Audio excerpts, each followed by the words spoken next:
અને દ્વારકાધીશ ભગવાન શ્રી કૃષ્ણ વ્યાસ પત્નીના ઉદરમાં રહેલા એ બાળકને, જેનું નામ શુકદેવ પડ્યું જન્મ પછી, કહે છે કે અરે માને ક્યાં સુધી હેરાન કરવી છે, બહાર નીકળ. ત્યારે ઉદરમાં રહેલા શુકદેવજી ભગવાન શ્રી કૃષ્ણને કહે છે કે હે પ્રભુ, તમે એમ કહો છો ને કે મમ માયા દુરત્યયા, આ તમારી માયાને તરવી બહુ કઠણ છે અને તમારી માયા એટલી બધી દુઃખદાયક છે, એ માયાની મને બીક લાગે છે ને એટલે મારે બહાર આવવું નથી. માના ઉદરમાં માયા આવી શકતી નથી, એટલે અહીંયા મને તેનું દુઃખ નથી. પણ જેવો હું બહાર આવું એટલે તમારી અહમ મમત્વ રૂપ જે માયા, હું અને મારું, આ બે શબ્દમાં માયા છે. આ બે શબ્દને જે જીતી ગયો, બે શબ્દના પારને જે પામી ગયો, એ માયાને તરી ગયો, એ સીધો અક્ષરધામમાં બેઠો છે, સમજી લેજો. આ બે શબ્દને છોડવાના છે, હું અને મારું. હું કોણ? હું આવો જ્ઞાની, આવો તપસ્વી, આવો ત્યાગી, આવો વૈરાગી, આવો સદગ્રહસ્થ, આવો ધનવાન, આવા કુટુંબવાન, આવો ભણેલો ગણેલો, આવો સમજુ નાગરિક, આવો આબરૂ વાળો નાગરિક, આ હું. એને છોડવું પડે. અને મારું, આ મારું કુટુંબ, આ મારું ગામ, આ મારું ધન, આ મારી સંપત્તિ, આ મારો પુત્ર, આ મારી પત્ની, આ મારો યશ કીર્તિ, આ બધું મારું. હું અને મારું એ બેને જે છોડી દે એ માયાને તરી જાય. સુખદેવજી મહારાજ ઉદરમાં રહેલા ભગવાન દ્વારકાધીશ શ્રી કૃષ્ણને કહે છે કે પ્રભુ, આ હું અહમ મમત્વ રૂપ તમારી માયા છે ને, એ માયાને જો તમે સંકેલી લો, એ માયાને જ કાઢી નાખો ને ડિક્શનરી માંથી, શબ્દકોશમાંથી બે શબ્દ જ ઉડાડી દો તો બહાર આવો. આ જ દુઃખદાયક છે. દ્વારકાધીશ ભગવાન શ્રી કૃષ્ણ કહે છે કે હે બાળક, એ માયા છે ને, એ માયાનું ચક્કર ચડાવ્યું છે ને એટલે તો આ જગત છે. જો માયા ન હોય તો આ જગત શેનું હોય? આ જગત માયાના કારણે જગત છે, અને માયા તો સંકેલાય એમ છે નહીં. એટલે પેલા સુખદેવજી ઉદરમાં જ રહ્યા જવાબ આપે છે પ્રભુ, તો હું બહાર ન આવું. જો હું બહાર આવું ને તરત તમારી માયા મને વળગે એટલે હું તમને ભૂલી જાઉં, માતા પિતાને ભૂલી જાઓ, ભગવાનની ભક્તિને ભૂલી જાઓ, ધર્મને પણ ભૂલી જાઓ. આ અહમ મમત્વ રૂપી અજ્ઞાન રૂપી જે અંધકારમય માયા એ મને કઈ દેખાવા ન દે. કેવલ ભોગ દેખાય, કેવલ વિષયો દેખાય. એટલે હે પ્રભુ, એ માયાને સંકેલો તો આવું બસ. દ્વારકાધીશ પરમાત્માએ વચન આપ્યું છે વ્યાસ પત્નીને, તમારું દુઃખ હું દૂર કરીશ. અને બાળક માનતો નથી એટલે પ્રભુ બાળકને કહે છે કે માયા સંકેલી તો નહીં લેવાય, પણ થોડીક ક્ષણ માટે હું એ માયાને વિરામ આપું, જા તને એ માયાનો સ્પર્શ ન થાય. એક નિમેષ માત્રના સમય માટે માયાને વિરામ આપ્યો. નિમેષ, પળ ક્ષણ કહેવાય છે ને, નિમેષ. આપણી આંખની પાંપણો નીચે ને ઉપર જાય આવે એને નિમેષ અને ઉન્મેષ કહેવાય. ઉપર જાય એને ઉન્મેષ, અને નીચે આવે ને એટલો સમય જે લાગે એનું નામ નિમેષ. એટલા સમય માટે પરમાત્માએ માયાને આજ્ઞા કરી તારે કોઈને સ્પર્શ નહીં કરવાનો. અને એટલા જ સમયમાં સુખદેવજી મહારાજ વ્યાસ પત્નીના ઉદરમાંથી જન્મ ધારણ કર્યો, બહાર આવ્યા. એને એટલા સમયમાં એવું કહેવાય છે કે જગતમાં 84 જીવાત્માઓએ જન્મ લઈ લીધો. આવડું મોટું દુનિયા છે ને, માયા તો બધે સરખી છે. એટલા સમયમાં 84 જીવાત્માઓ જન્મ લીધો, એને માયાનો સ્પર્શ ન થયો એટલે 84 સિદ્ધ થઈ ગયા. સુખદેવજી મહારાજ જન્મ, માયાનો સ્પર્શ ન થયો.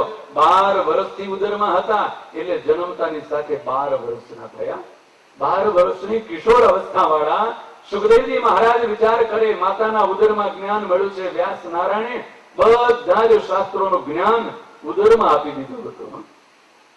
વ્યાસ નારાયણ 18 પુરાણ, શતસહસ્ત્ર સંહિતા, મહાભારત અને બ્રહ્મ મીમાંસા, વ્યાસ સૂત્ર બ્રહ્મ સૂત્રની રચના કરે, જેને શારીરિક મીમાંસા કહેવાય. એનું રહસ્ય આખો દિવસ શાસ્ત્રની રચના કરે અને રાત્રિના સમયે પોતાના પત્નીને સમજાવે. પત્ની તો થાક્યા પાક્યા ઊંઘી ગયા હોય, નિદ્રાધીન થઈ જાય, પણ ઉદરમાં રહેલો બાળક હુંકારો ભણીને બધું જ્ઞાન સાંભળે. ઉદરમાંથી જ્ઞાન થયેલા એવા 12 વર્ષની કિશોર અવસ્થા વાળા સુખદેવજી જન્મીને બાપનું ઘર છોડીને ચાલતા થયા કે જો અહીંયા રહીશ ને તો વળી પાછો એમ વળશે કે અમારો બાપ છે ને અમારો માં છે ને અમારું ઘર, આ અહમ અને મમત્વ ચોટશે. એટલે હાલતા થયા, ઘર છોડીને ચાલતા થયા. એટલે વૃદ્ધાવસ્થામાં મળેલો દીકરો અને એ ઘર છોડીને જાય ને, ભલે ભલા જ્ઞાની યોગી તપસ્વીને પણ દુઃખ તો થાય ને. વ્યાસ નારાયણને દુઃખ થયું કે આ એકનો એક દીકરો આ વૃદ્ધાવસ્થાએ મળ્યો અને ઘર છોડીને ચાલ્યો જાય. એટલે પાછળ કે બેટા ઉભો રે, બેટા ઉભો રે. સુખદેવજી તો ચાલતા જ જાય, ઉભા જ ન રહ્યા. એટલે વ્યાસ નારાયણ રડવા મળ્યા. હો 80 વર્ષના ડોહાની આંખોમાંથી આંસુ આવવા મળ્યા, દળદળ નીકળવા મળ્યા. વિરહ કાતર આ જુહાવો પુત્રેતી તન્મય થયા. ભગવાન વ્યાસ નારાયણે લખ્યું પોતાનું વર્ણન કે મારી દશા કેવી હતી. વિરહ કાતર આ જુહાવો પુત્રેતી તન્મય થયા. હે પુત્ર ઉભો રે, ઉભો રે. એમ આકુળ વ્યાકુળ બની ગયેલા, વિરહ આતુર બનેલા ભગવાન વેદવ્યાસજી કરુણ રુદન કરતા કરતા સુખદેવજીને ઉભો રાખવાનો પ્રયત્ન કરે. ત્યારે સુખદેવજી મહારાજ વૃક્ષો, વેલી અને લતાઓમાં પ્રવેશ કરીને ભગવાન વ્યાસને એમ કહે કે હે વ્યાસ નારાયણ, તમે એમ કહ્યું છે કે આ જીવાત્માએ કેટલા બધા જન્મો લીધા. આ જગતમાં જેટલી સ્ત્રીઓ છે ને એ બધી સ્ત્રીઓને એક એક વખત માં બની આવ્યો છે. આ જગતમાં કોઈ એવી સ્ત્રી નથી કે એની માં ન બની હોય. આ જગતમાં જેટલા પુરુષો છે એ બધા પુરુષોને એક એક વખત બાપ કરી આવ્યો છે. આટલા બધા જગતમાં જેટલા પુરુષો છે એમાં એક પણ પુરુષ એવો નથી કે આ જીવનો બાપ ન બન્યો હોય. આટલા તો એના જન્મ વીતી ગયા. હે વ્યાસ, તમે જ આવું શાસ્ત્રમાં લખ્યું છે, તો આટલા બધા જન્મના મારા માં ને મારો બાપ એને હું યાદ નથી કરતો તો આ જન્મના શું કરવા યાદ કરું? તમે કયા જન્મના મારા મા બાપ, કયા જન્મના મા બાપને હું યાદ કરું? તમે કેટલાના પુત્ર થઈ આવ્યા છો, કેટલાના બાપ થઈ આવ્યા છો. કોઈના માટે રડ્યા નહીં, મારા માટે શા માટે રડો છો? આમ જયારે યોગ શક્તિથી સુખદેવજી મહારાજે વ્યાસ નારાયણને જવાબ આપ્યો ત્યારે વ્યાસજી ઉભા રહી ગયા. યાદ આવ્યું, હા મેં કહ્યું છે વાત સાચી, સારું જા. પણ છેલ્લે મેં જે તને નથી કહ્યું ને એ કહી દઉં, સાંભળતો જા. આ જગતમાં જેને પણ મનુષ્ય દેહ મળ્યો એને મોક્ષ મેળવવો જોઈએ. મોક્ષ મેળવવા માટે કોઈ યોગ્ય ગુરુ કરવા પડે. તો હે સુખદેવજી, આ જગતમાં ગુરુ કરવા યોગ્ય તો એક જનક રાજા છે, એને ગુરુ કરજે, બીજા કોઈને ગુરુ કરતો નહીં. એટલું કહીને વ્યાસ પાછા વળ્યા અને સુખદેવજી ગયા જંગલમાં. પણ વ્યાસ નારાયણનું છેલ્લું વચન હતું ને એ યાદ રહી ગયું કે જનકને ગુરુ કરવાનો કયો છે, પણ મારે ક્યાં ગુરુની જરૂર છે? મને તો બધું જ્ઞાન છે. જગતમાં ઘણા આવા અખ્તર ડાયા હોય કે આપણે ક્યાં વળી ગુરુની જરૂર છે? આપણે તો બધા શાસ્ત્રો વાંચી નાખ્યા છે, પણ વાંચી નાખ્યા રાખ્યા એ કોઈ નહીં. બધા ગ્રંથો વાંચી નાખ્યા, બધા ભણી નાખ્યા. કેટલાક તો વળી એમ કે કેટલી બધી ભાગવતની કથાઓ સાંભળી નાખી, કેટલી બધી સત્સંગી જીવનની કથાઓ સાંભળી નાખી, ગીતા ભાગવત બધું સાંભળી નાખ્યું, રામાયણ સાંભળી નાખી, મહાભારત સાંભળી નાખ્યું, પણ એના જીવનમાં કોઈ દિવસ ન થયું રામાયણ કે ન થયું મહાભારત. ત્યાંથી સાંભળી નાખે રાખે તો થાય. આ જગતના જીવનું આવું છે. સુખદેવજી મહારાજ પણ જગતમાં આવ્યા ને અસર થઈ કે આપણે ક્યાં જ્ઞાનની જરૂર છે? આટલું બધું જ્ઞાન મળ્યું છે, મારે વળી ક્યાં ગુરુની જરૂર? એટલે સુખદેવજી મહારાજ વનમાં બેઠા તપ કરવા માંડ્યા છે. જગત આખામાં પ્રસિદ્ધ થયું કે ભગવાન વ્યાસ નારાયણને ત્યાં દીકરાનો જન્મ થયો અને અદભુત ઘટના ઘટી. 12 વર્ષની કિશોર અવસ્થા વાળો બનેલો તરત જ જન્મેલો દીકરો એ ઘર છોડીને વનમાં ચાલ્યો ગયો. આવો ત્યાગવાન, આવો વૈરાગ્યવાન, આવો યોગી, આવો જગતમાં બીજો કોઈ યોગી ક્યાં જોવા મળે? જન્મીને તરત ઘર છોડીને ચાલ્યો જાય અને જન્મતા 12 વર્ષની ઉંમરનો. એટલે તો જગત આખાનો પ્રવાહ સુખદેવજી મહારાજના દર્શન કરવા ઉમટી પડ્યો. આ જગતમાં એવું કહેવાય ચમત્કાર હોય ત્યાં તૂટો ન મળે. નમસ્કાર કરનારા સુખદેવજી મહારાજના દર્શન કરવા માટે, સુખદેવજી મહારાજના આશીર્વાદ લેવા માટે લાઈનોની લાઈનો લાગી. સુખદેવજી મહારાજ સમાધિમાં બેઠા બેઠા જોયા કરે છે, ઓહો આટલા બધા માણસો, એટલા બધા માણસો મારા દર્શન કરે, એટલા બધા માણસો મારા ચરણ સ્પર્શ કરે, આ બધાને કેવું સુખ મળે, કેવો મોટો હું તપસ્વી, કેવો મોટો યોગી. મોટા મોટા તપસ્વીઓ આવે છે, સાધુ મહાત્માઓ આવે છે, યોગીઓ આવે છે અને સુખદેવજી મહારાજને વંદન કરે. હવે સુખદેવજી મહારાજને જિજ્ઞાસા થઈ કે આટલા બધા મોટા મોટા આવી ગયા, રાજા મહારાજાઓ આવે છે, તપસ્વીઓ આવે, યોગીઓ આવે છે, સિદ્ધો પણ આવે છે, પણ ઓલા મારા વ્યાસજીએ કહેલો પેલો જનક આવ્યો કે નહીં આમાં? પણ જનક તો આવ્યો જ નહીં, જનક દેખાતો નહીં ક્યારે. એટલે સુખદેવજીના મનમાં એમ થવા મળ્યું કે આ જનક બધા આવે ને આખી દુનિયા આવીને જનક ન આવ્યો એટલે આ જનક બહુ અભિમાની હશે. હો, આ જનક છે કેવો? હવે એક દિવસ રહેવાની ઈચ્છા થઈ, જનકને જોવા કેવો છે, કેવો છે જનક. સમાધિમાંથી ઉભા થયા, ઉભા થઈને હાલતા થયા, પૂછવા માંડ્યા કે ભાઈ જનક ક્યાં? એટલે કોઈ તે બતાવ્યું કે તો મિથિલાનો રાજા છે. એટલે પૂછતા પૂછતા મિથિલામાં પહોંચ્યા. નાગરિકોને પૂછ્યું જનક ક્યાં? કે તો આ દેશ, આ નગરનો રાજા, બહુ મોટી સમૃદ્ધિ સંપત્તિ વાળો. એટલે સુખદેવજી મહારાજ પહોંચ્યા જનક રાજાની રાજધાનીમાં. રાજમહેલના દરવાજે જઈને ઉભા રહ્યા. ત્યાં સેવકોએ રોક્યા, અરે સુખદેવજી મહારાજ ક્યાં જવું છે? અરે તપસ્વી મહારાજ ક્યાં જવું છે? બોલો શું જોઈએ તમારે? દક્ષિણા જોઈએ, કઈ અન્ન જોઈએ, વસ્ત્ર જોઈએ, સુવર્ણ જોઈએ? અમારા રાજા જનકની આજ્ઞા છે, હુકમ છે કે કોઈ ભિક્ષુક આવે, કોઈ તપસ્વી આવે, માગે એના કરતા બમણું આપજો. બોલો તમારે શું જોઈએ? સુખદેવજી મહારાજ કહે છે હું કઈ લેવા આવ્યો નથી. તો પેલા દ્વારપાળો કે તો શું કરવા આવ્યા છો? કઈ કામ છે બીજું? તો કે મારે જનકને મળવું છે. એટલે પેલા સૈનિકો, દ્વારપાળો કહે છે પણ કામ શું? આ તો રાજાને મળવાનું, એપોઇન્ટમેન્ટ લેવી પડે, તમારું કામ કહેવું પડશે, તમારો પરિચય આપવો પડશે, બોલો શું કામ છે? એટલે સુખદેવજી મહારાજ કહે છે વિચાર કર્યો, વ્યાસજીએ કહ્યું તો ગુરુ કરજે, તો ગુરુ કરી નાખીએ. કે સુખદેવજી મહારાજ કે મારે બીજું કઈ લેવું દેવું નથી, મળવાનું કામ એ છે કે મારે જનકને ગુરુ કરવા છે. એટલે પેલા દ્વારપાળો કે ઉભા રહો, રાજાની રજા લઈ આવી, જો હા પાડે તો અંદર જવા મળશે, નહીં નહીં જવાય. દ્વારપાળોએ જઈને જનકને વિનંતી કરી કે બહાર એક મોટા બહુ તપસ્વી આવ્યા છે અને એમ કહે છે કે હું વ્યાસ નારાયણનો પુત્ર, મારું નામ સુખદેવજી, અને જનકને ગુરુ કરવા આવ્યો છું. જનક રાજા સમજી ગયા, હા સુખદેવજી વ્યાસના પુત્ર, હા હા બરોબર, વાંધો ને આવવા દો, પણ એને કહી દેજો કે હું મારા રાજ્યમાં કોઈ દિવસ માયાને પેસવા દેતો નથી, માયા બધી બહાર મૂકીને આવે. પેલા દ્વારપાળે હુકમ કર્યો કે રાજાની હુકમ આજ્ઞા છે કે માયા જેટલી હોય ને એટલી બધી બહાર મૂકીને જજો, આ રાજમહેલમાં માયાને પેસવા દેતા નથી. સુખદેવજી મહારાજને આમ શરીર આખું કંપી ઉઠ્યું. અરે માયાના ઢગલા ઉપર એ બેઠો છે અને મને માયા છોડવાનું કે? મારી પાસે માયા જેવું છે શું? કે છતાંય જો એને માયા લાગતી હોય તો લોક મર્યાદા માટે, હા મારી પાસે 4 આંગળની લંગોટી બાંધવા માટે 4 આંગળનું કાપડ છે, એ સિવાય કઈ નથી, અને હાથમાં જળપાત્ર છે.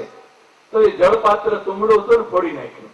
એટલે આ માયા હોય તો એ કાઢી નાખું, અને આ લંગોટીમાં માયા દેખાતી હોય ને તો મારે વળી એની શું જરૂર છે? સુખદેવજી મહારાજે લંગોટી તોડી નાખી દીધી, આ બધી માયા મૂકી દીધી કે હવે જવું ને. અને સુખદેવજી મહારાજ ત્યાં રાજમહેલમાં ગયા એટલે જનક મહારાજે એવું સ્વાગત કર્યું, સન્માન કર્યું, અને કહે છે પેલા તમે શિષ્ય પછી બનજો, પણ પેલા અમારું તમે તપસ્વી છો, બ્રાહ્મણના દીકરા છો, એટલે અમારું આતિથ્ય સત્કાર સ્વીકાર કરો. આતિથ્ય સત્કાર સ્વીકાર કર્યો, જમવા બેસાડ્યા. રાણીઓને હુકમ કર્યો કે આવા મોટા યોગી કોઈ દિવસ મળશે નહીં, આ તપસ્વી આવા યોગી આવ્યા છે, ખૂબ સરસ રસોઈ બનાવીને જમાડો. 56 પ્રકારના મિષ્ટાન ને વ્યંજનો ને અથાણાઓ ને પાપડો એ સુવર્ણના થાળમાં લાવી અને એક થાળ સુખદેવજી મહારાજને મૂક્યો અને એક જનક રાજા સામે જમવા બેઠો. બાગોટ ઉપર જ્યાં સુખદેવજી મહારાજ જમવા બેઠા ત્યાં ઊંચી દ્રષ્ટિ પડી, આવો મોટો જબરજસ્ત પથ્થર લટકતો હતો.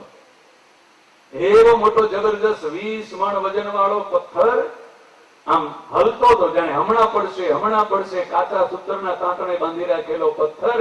સુખદેવજી મહારાજનો જીવ તાવડે ચડી ગયો કે આ રાજાએ ષડયંત્ર કર્યું છે ને મને મારી નાખવાનું. હમણાં પેલો પથ્થર પડશે અને મારા અત્યુત્તમ કેશવમ થઈ જશે. આ રાજાનું કાવતરું છે. કેમ કે જગતમાં બધા મને માન સન્માન આપે છે, હું મોટો કહેવાવ છું ને, એ રાજાને ઈર્ષા થઈ એટલે પોતાને મોટો જ્ઞાનની તપસ્વી મોટો યોગી કહેવડાવવું છે, એટલે મને મારી નાખવાનું આ ષડયંત્ર રચ્યું છે. એટલે પછી બધાય મોટો એને કહે ને, એટલા માટે મને મારી નાખવાનું આ ષડયંત્ર રચ્યું છે. હમણાં પથ્થર પડે ને મારા ભૂક્કા બની જાય. પણ આ તો રાજા જો ને હાથમાં ઉગાડી તલવાર લઈને ખાવા બેઠો તો તલવાર છોડતો નથી. હવે અહીંથી જો ઉભો થઈ જાવ ને તો રાજાનું અપમાન કહેવાય.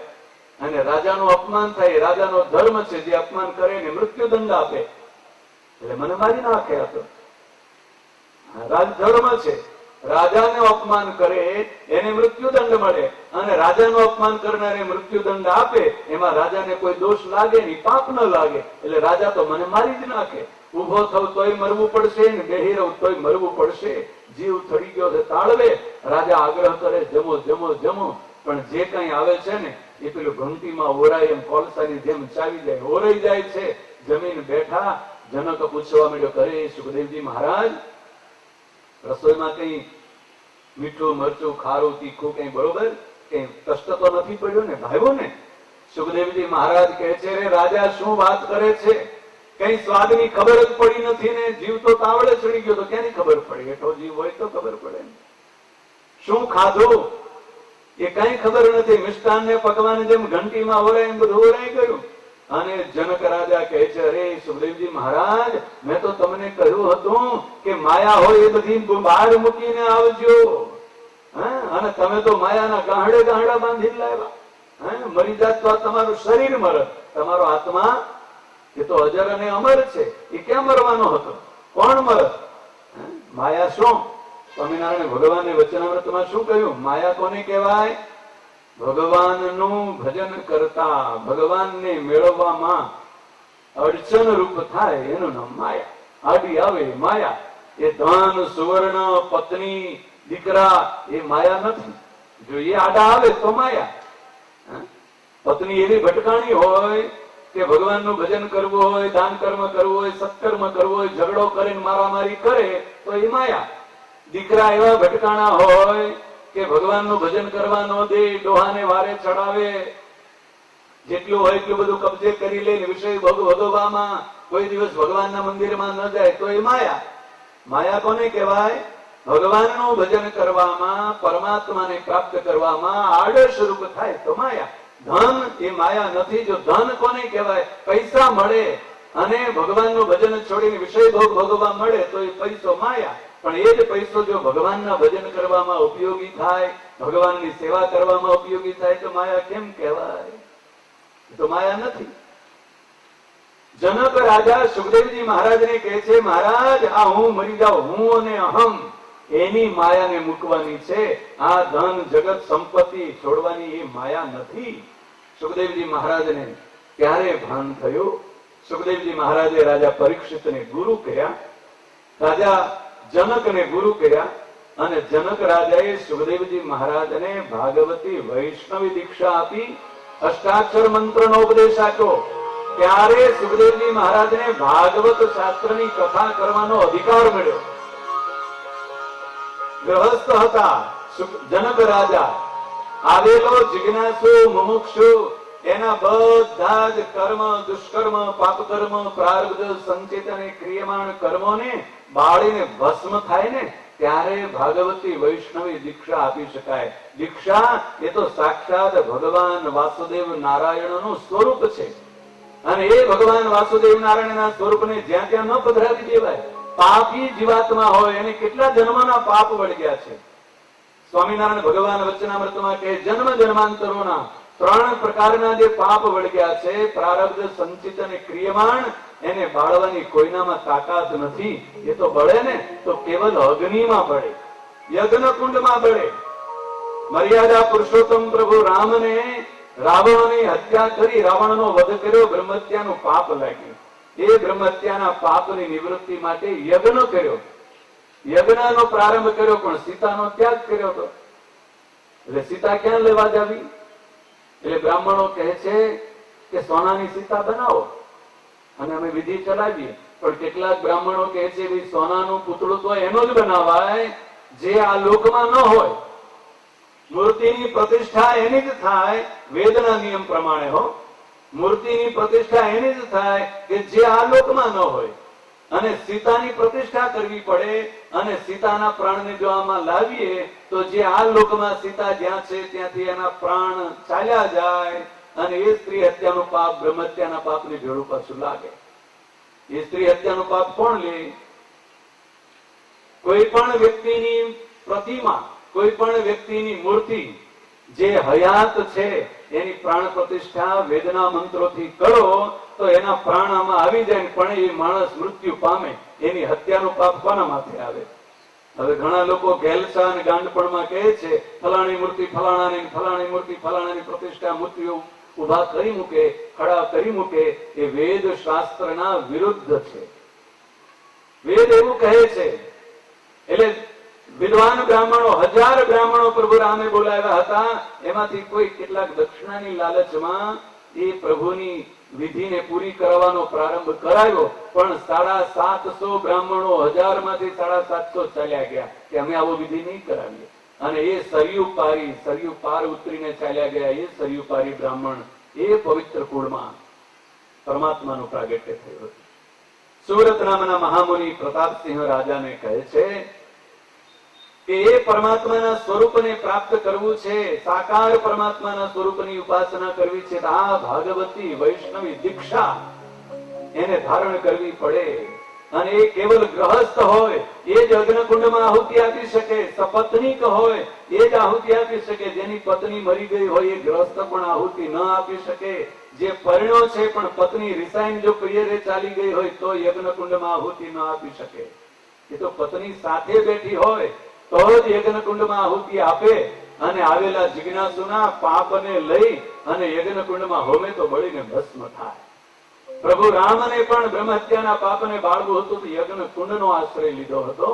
એમ આ જીવાત્માના સત્કર્મને, એના અસત્કર્મોને, પ્રારબ્ધ સંચિત અને ક્રિયમાણ કર્મોને બાળવા માટે યજ્ઞ કુંડનો આશ્રય લેવો પડે. અને યજ્ઞ કુંડમાં આહુતિ આપવાનો માત્ર ને માત્ર કેવળ વેદોના નિયમ પ્રમાણે સપત્નીક એવા ગ્રહસ્થને જ અધિકાર છે. અને એવો પાપ રહિત જીવાત્મા થાય, નિર્ધુત કલ્મશ થાય, એને ભાગવતી વૈષ્ણવી દીક્ષા અપાય. એટલે રામાનંદ મુનિ ધર્મદેવને કહે છે કે એ ધર્મ આ કામ તમારું, ભાગવતી વૈષ્ણવી દીક્ષા તમારે આપવી. તમારા પત્ની તમારી આજ્ઞા લઈ અને સ્ત્રીઓને ભાગવતી વૈષ્ણવી દીક્ષા આપે. આ ઉદ્ધવ સંપ્રદાયની પરંપરાનો પ્રારંભ આજથી થયો.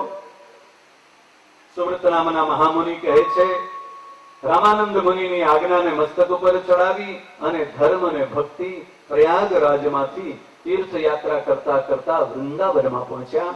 અને વૃંદાવનમાં યમુનાજીમાં સ્નાન કરી અને ભગવાન શ્રી કૃષ્ણ પરમાત્માની ભક્તિને આરાધના કરતા હતા. એમાં કેટલાક તીર્થયાત્રીઓ, કેટલાક ઋષિમુનિઓ દુર્વાસા મુનિના શ્રાપના નિમિત્તે કરીને જેને મનુષ્ય દેહ મળ્યો છે એવા ઋષિમુનિઓનો ભેટો થયો. અને એ ઋષિમુનિઓને પરમાત્માની ઈચ્છાથી પૂર્વજન્મનું જ્ઞાન થયું, પૂર્વજન્મનું સ્મરણ થઈ આવ્યું અને પરસ્પર ઓળખી ગયા કે હો આ મરીચી ઋષિ આવ્યા, અત્રિ ઋષિ આવ્યા, આ શતાતપ ઋષિ આવ્યા, ભરદ્વાજ ઋષિ આવ્યા, આ ગૌતમ ઋષિ આવ્યા. અને આ ધર્મદેવ, આ મૂર્તિ દેવી અને ધર્મ અને મૂર્તિ પણ ઋષિ મુનિઓને ઓળખી ગયા. આનંદ થઈ ગયો કે હો દુર્વાસા મુનિના શ્રાપથી આપણે મનુષ્ય જન્મ મળ્યો છે અને આ કષ્ટ પડે છે, દુઃખ પડે છે, પ્રભુને પ્રાર્થના કરીએ. અને જપયજ્ઞનો પ્રારંભ કર્યો.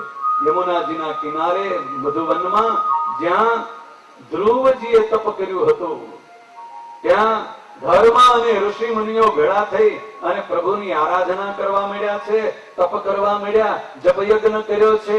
ભક્તિ દેવી સ્ત્રીઓની સાથે બેસી અને શ્રીમદ ભાગવતના 10મા સ્કંદમાં આવતા રાસ પંચાધ્યાયીનો જપ કરે છે. 29મા અધ્યાયથી 33મા અધ્યાય સુધી ભાગવતના 10મા સ્કંદના એને રાસ પંચાધ્યાયી કહેવાય. જે કોઈ બહેનો, જે કોઈ સ્ત્રીઓ આ રાસ પંચાધ્યાયીનો પાઠ કરે એને પરમાત્માના દિવ્ય અને પ્રગટ દર્શન થાય. 1 મહિના સુધી ભક્તિ માતાએ, ધર્મદેવે, ઋષિ મુનિઓએ જપયજ્ઞ કર્યો. મહિનાના અંતે ભગવાન શ્રી કૃષ્ણચંદ્ર દિવ્ય મોર મુગટ ધારણ કરા, વંશી વિભૂષિત કરારવિંદ વાળા પરમાત્માના દિવ્ય સ્વરૂપના દર્શન થયા. ઋષિ મુનિઓ અને ભક્તો પરમાત્માને પ્રાર્થના કરવા મળ્યા કે હે પ્રભુ, હવે આ દુઃખ અને કષ્ટ સહન થતું નથી. અધર્મી એવા, આસુરી વૃત્તિ વાળા એવા અસુરોના ઉપદ્રવથી, એમના ત્રાસથી કંટાળ્યા છીએ. પ્રભુ, જલ્દી અમારા દુઃખને દૂર કરો. અને ભગવાન શ્રી કૃષ્ણચંદ્ર કહે છે કે હે ભક્તો, ચિંતા ન કરશો. ટૂંક સમયમાં, બસ થોડા જ ક્ષણો, થોડા જ દિવસોમાં, થોડા જ સમયમાં આ જ ધર્મ અને ભક્તિ દેવીના ઘરે હું જન્મ ધારણ કરીશ અને તમને દુર્વાસાના શ્રાપથી છોડાવીશ. ભગવાન શ્રી કૃષ્ણ પરમાત્માનું વરદાન, એનો આશીર્વાદ સાંભળી અને ઋષિ મુનિઓ અને ધર્મ અને ભક્તિને આનંદ થઈ ગયો. અને મનોમન નક્કી કર્યું કે જો અસુરોને ખબર પડશે કે ભગવાન પ્રગટ થવાના છે, તો જેમ કંસે ઉપદ્રવ કર્યો હતો એમ અસુરો ઉપદ્રવ કરશે. એટલે આપણે કોઈને કહેવું નહીં. ભગવાન પ્રગટ થશે, સૂર્યનો ઉદય થશે એટલે જગત આખાને ખબર પડશે. ભગવાન પ્રગટ થશે એટલે ખબર પડશે. પણ આપણે કહેવું નથી. આપણે ચાલો જતા રહી, કોઈને ખબર ન પડે. આમાં નક્કી કરી અને સૌ વિખેરાઈ ગયા. ઋષિ મુનિઓ દેશાંતરોમાં ફરવા નીકળી ગયા. ધર્મ અને ભક્તિ વૃંદાવનથી અયોધ્યા તરફ ચાલ્યા. સુવ્રત નામના મહામુનિ કહે છે, રસ્તામાં દૈવ વશાત પરમાત્માની ઈચ્છાથી ધર્મ અને ભક્તિ રસ્તો ભૂલ્યા. અંધારી રાત્રિ, અને એ અંધારી રાત્રિમાં ઘનઘોર જંગલમાં, અજાણ્યા પ્રદેશમાં વરસાદ વરસવા મળ્યો, વીજળીના કડાકા થવા મળ્યા, મેઘની ગર્જના થવા મળી. ધર્મ અને ભક્તિ તો ભયભીત થઈ ગયા. હવે અમારી રક્ષા કોણ કરે? એવા ભયાનક અવાજો થાય છે, હિંસક પ્રાણીઓના અવાજો, ઘનઘોર અંધકાર. ભક્તિ દેવીઓ હળવા મળ્યા. ધર્મદેવ આશ્વાસન આપતા કહે છે કે હે ભક્તિ, હે દેવી, તમે ચિંતા ન કરશો. ભગવાનના ભક્તો મોટા મોટાઓને દુઃખ પડ્યું છે. પ્રભુ રામને વનમાં જવું પડ્યું, નળ અને દમયંતીને દુઃખ પડ્યું. આમ કેટલાક દ્રષ્ટાંતો આપી અને ધર્મદેવ સાંત્વના દેવાનો પ્રયત્ન કરે, પણ ભક્તિ દેવીનું રુદન બંધ થતું નથી. એટલે ધર્મદેવ પિતાનું વચન યાદ આવ્યું. પિતા બાળ શર્માએ કહ્યું હતું કે આવું કઈ કષ્ટ આવી પડે તો હનુમાનજી મહારાજનું સ્મરણ કરજો. અને ધર્મદેવે હનુમાનજી મહારાજનું સ્મરણ કર્યું. નીતિ પ્રવીણ નિગમાગમ શાસ્ત્ર બુદ્ધે રાજાધિરાજ રઘુનાયક મંત્રીવર્ય સિંદુર ચર્ચિત કલેવર નૈષ્ઠ કેન્દ્ર શ્રી રામ દૂત હનુમન હર સંકટમ મે. હે પ્રભુ રામના દૂત હનુમાનજી મહારાજ, મારા સંકટને દૂર કરો. આ બોલતાની સાથે હનુમાનજી મહારાજ સામે આવીને ઉભાયા, પ્રગટ થઈને ઉભાયા. હનુમાનજી મહારાજ ધર્મ અને ભક્તિને કહે છે કે હે ધર્મ અને ભક્તિ, તમે ચિંતા ન કરશો. પરમાત્મા પ્રગટ થશે ને એટલે તમારા બધા દુઃખ ચાલ્યા જશે. પેલો અસ્વસ્થામાં શ્રાપ આપીને ગયો છે, એનું દુઃખ હતું ને એ દુઃખ દૂર કરી દીધો. અસ્વસ્થામાં શ્રાપ દીધો કે તમારે ત્યાં કૃષ્ણ પ્રગટ થવાનો હોય તો હાથમાં શસ્ત્ર ધારણ નહીં કરી શકે, અને શસ્ત્ર ધારણ કરશે તો એનો પરાજય થશે. હનુમાનજી મહારાજ ધર્મ અને ભક્તિને કહે છે પરમાત્માને હથિયાર ધારણ કરવાની ક્યાં જરૂર છે? શાસ્ત્રો એમ કહે છે કે જેના સંકલ્પ માત્રથી કરોડ કરોડ બ્રહ્માંડોની ઉત્પત્તિ સ્થિતિ થતી હોય, સંકલ્પ કરીને કરોડ બ્રહ્માંડને ઉત્પન્ન કરી શકતા હોય, એને અસુરનો વિનાશ કરવા શસ્ત્ર ન લેવું પડે. અને હનુમાનજી મહારાજના વચનમાં વિશ્વાસ વાળા ધર્મ અને ભક્તિનો શોક દૂર થયો. હનુમાનજી મહારાજે સવાર પડ્યું, સૂર્યોદય થયો, રાજ માર્ગે લાવી અને ધર્મ અને ભક્તિને અયોધ્યાનો માર્ગ બતાવ્યો. ધર્મ અને ભક્તિ ચાલતા ચાલતા અયોધ્યા આવ્યા. અયોધ્યાથી ધર્મ અને ભક્તિ છપૈયામાં ગયા. છપૈયામાં ધર્મ અને ભક્તિનું આગમન સાંભળી અને છપૈયાના બધા સગા સંબંધીઓ જેની સાથે શત્રુતા હતી એ બધા મિત્રો બની ગયા. ભગવાન પ્રસન્ન થયા એટલે શત્રુઓ પણ રાજી રાજી થઈ ગયા. આ જગતના જીવને શીખવા જેવું છે. જગતના જીવને રાજી કરવાનો પ્રયત્ન કરે ને આ કાળા માથાનો માનવી આખી જિંદગી રાજી કરવા માટે લોહીનું પાણી કરી નાખે, પણ આ જગતનો જીવ એક વ્યક્તિને રાજી ન કરી શકે. પતિ પત્નીને રાજી ન કરી શકે, પત્ની પતિને રાજી ન કરી શકે. આખી જિંદગી ભેળા રહ્યા હોય પણ એકાબીજાનું મન દુઃખ તો એવું બધું હોય જગતમાં દેખાય નહીં. એટલે 80-90 વર્ષની ઉંમરના થઈ ગયા છૂટાછેડા લઈ કે લે તારું વર્તન સારું નથી, તારી દ્રષ્ટિ સારી નથી. જાત જાતના બાના ઉભા થાય. એક વ્યક્તિને જગતનો જીવ રાજી ન કરી શકે, પણ એ કાળા માથાનો માનવી જો ભગવાનને રાજી કરે ને, જેના ઉપર ભગવાન રાજી થાય એના ઉપર આખી દુનિયા રાજી થઈ જાય. મનાય છે હજુ ભગવાન રાજી કરી દીધા એના ઉપર આખી દુનિયા રાજી થાય. અરે રાજી ન થયા ને ભગવાનને રાજી કરવાના માર્ગે ચાલે ને એના ઉપર પણ દુનિયા રાજી થાય. જોઈ લો, ન જોવો તો આ બાજુ આ ભગવી ચુંદડી પહેરી છે ને એ ભગવાનને રાજી કરવાનો માર્ગ છે. રાજી થયા કે નહીં થયા તો ભગવાન જાણે, પણ ભગવાનને રાજી કરવાના માર્ગે ચાલે છે એવું જગત જાણે છે. તો આ ચુંદડી પહેરેલાના પગમાં પડો સકની દઉં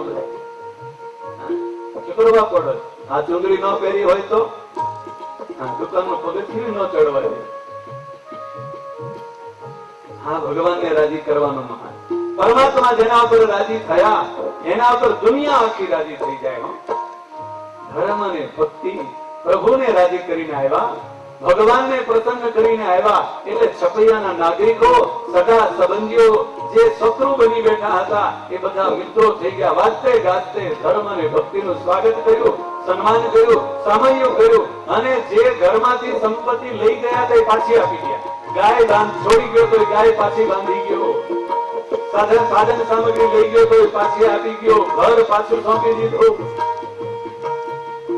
ધર્મ અને ભક્તિનું ઘર પરમાત્મા પ્રસન્ન થયા છે એટલે ધન ધાન્ય અને સમૃદ્ધિથી પાછું ભરપૂર થઈ ગયું. એવો આનંદ વ્યાપી ગયો છે. છપૈયાના નાગરિકોને પણ આનંદ છે. તો આપણા સગા આપણા ધર્મદેવ જો એવી મોટી તીર્થયાત્રા કરીને આવ્યા, કાશીએ જઈને આવ્યા, પ્રયાગરાજ જઈને આવ્યા, ગોકુળ મથુરા વૃંદાવન જઈને આવ્યા અને કેટલાક સગા સંબંધીઓ તીર્થયાત્રા કરીને આવે ને, જગતમાં રિવાજ છે ને યાત્રા કરીને આવે એટલે કંઈક ને કંઈક દક્ષિણાઓ આપે, કોઈ ભેટ આપે. ધર્મદેવને તો આવી ભેટો આવવા મળી. જે ઉપાડી જનારા હતા એ મૂકી જવા મળ્યા, લૂંટી જનારા હતા એ ભેટો આપવા મળ્યા અને ધર્મદેવનું ઘર આખું સુખ સમૃદ્ધિ અને સંપત્તિથી ભરાઈ ગયું. ધર્મદેવને આનંદ થઈ ગયો. પરમાત્માનો કેવો મોટો ઉપકાર, પરમાત્માની કેવી મોટી આપણા ઉપર કૃપા. બસ એ પ્રભુનું ભજન કરવામાં ધર્મ અને ભક્તિ લાગી ગયા છે. પરમાત્માનું ભજન થાય, પરમાત્માનું સ્મરણ થાય ને એટલે પ્રભુને છૂટતો નથી આવ્યા વગર. સુરત નામના મહામુનિ પ્રતાપસિંહ રાજાને કહે છે, દુર્વાસા મુનિના શ્રાપના નિમિત્તે કરી અને જેને જેને મનુષ્યનો જન્મ મળ્યો છે સૌ પરમાત્માને પ્રાર્થના કરે છે, પ્રભુને વિનંતી કરે છે, હે પ્રભુ જલ્દી પ્રગટ થાઓ અને દુર્વાસાના શ્રાપથી અમને છોડાવો. ઋષિ મુનિઓને દેવતાઓ, મનુષ્યો, યક્ષ ગંધર્વ અને કિન્નરો, સ્ત્રીઓ અને બાળકો પ્રભુને પ્રાર્થના કરે છે. અને એ અનંત કોટી બ્રહ્માંડના અધિપતિ ભગવાન પુરુષોત્તમ નારાયણ આ જગતના જીવ માત્રના દુઃખને દૂર કરવા માટે ઋષિ મુનિઓ અને તપસ્વીઓ અને ઉદ્ધવજીની પ્રાર્થનાને સ્વીકાર કરી, ધર્મની પ્રાર્થનાને સ્વીકાર કરી અને પુરુષોત્તમ નારાયણ ધર્મદેવના હૃદયમાં પ્રવેશ કર્યો છે. ધર્મદેવના હૃદયમાં પરમાત્માનું આગમન થયું છે અને ધર્મદેવના હૃદયમાંથી દ્રષ્ટિ દ્વારા ભક્તિ દેવીના ઉદરમાં પરમાત્માએ પ્રવેશ કર્યો. પરમાત્માનો પ્રવેશ થતાની સાથે દેવ માતા આદિત્યના જેમ ભક્તિ દેવી શોભવા મળ્યા છે. આકાશમાં યક્ષ ગંધર્વ અને કિન્નરો આવી અને એ છપૈયાની પવિત્ર ભૂમિ ભક્તિ દેવીના તેજસ્વી રૂપને જોઈ, ભક્તિ દેવીના પ્રતાપને જોઈ વાજિંત્રો વગાડે છે, સુગંધીમાન પુષ્પોનો વરસાદ વરસાવે છે અને જે કારના શબ્દો કરતા હતા એ જે કારના શબ્દો સાંભળતા બરોબર વિક્રમ સંવત 1833 ચૈત્ર મહિનાની 9મી તિથિ આવી અને રાત્રિના 10 અને 10 ઘડી થઈ અને અનંત કોટી બ્રહ્માંડના અધિપતિ ભગવાન સ્વામિનારાયણ અનંત કોટી બ્રહ્માંડના તે ભગવાન પુરુષોત્તમ નારાયણે મનુષ્ય દેહ ધારણ કરીને પ્રગટ થયા. બોલો ઘનશ્યામ મહારાજની જય. પરમાત્માનું પ્રાગટ્ય થયું. છપૈયાના નાગરિકોને, ઋષિ મુનિઓને